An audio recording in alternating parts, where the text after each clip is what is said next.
नाशिकच्या रामकुंड परिसरात असलेल्या वस्त्रांतरगृहाच्या पाडकामाला अखेर सुरुवात करण्यात आलेली आहे। आपण दृश्यांमध्ये बघतोय की रामकुंड परिसरातली ही भव्य अशी वस्त्रांतरगृहाची इमारत जी आहे ती आता पाडली जाणार आहे।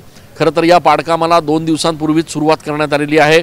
या संपूर्ण परिसरात पत्रे लावून हा संपूर्ण परिसर जो आहे तो बंदिस्त करण्यात आलेला आहे, जेणेकरून जे येणारे भाविक आहेत त्यांना या ठिकाणी या पाडकामाचा कुठलाही त्रास होणार नाही।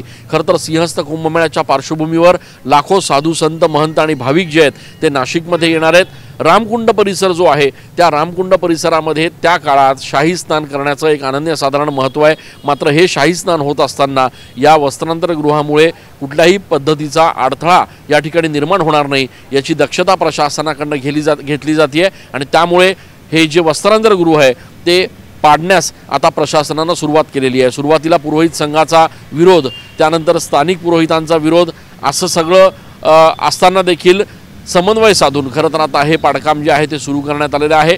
2 दिवसांमध्ये वस्त्रांतरगृह पूर्णपणे पाडलं जाणार आहे आणि त्याच्यानंतर या संपूर्ण परिसरामध्ये कॉरिडॉरच्या स्वरूपामध्ये विकास कामं जी आहेत सिंहस्थाच्या अनुषंगाने त्यांना खऱ्या अर्थाने सुरुवात होणार आहे।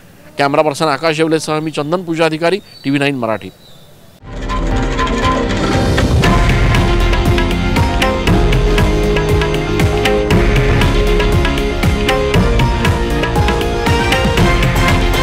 हे आहे देशातील नंबर 1 न्यूज नेटवर्क आणि आपण पाहत आहात TV9 मराठी, एकमेव।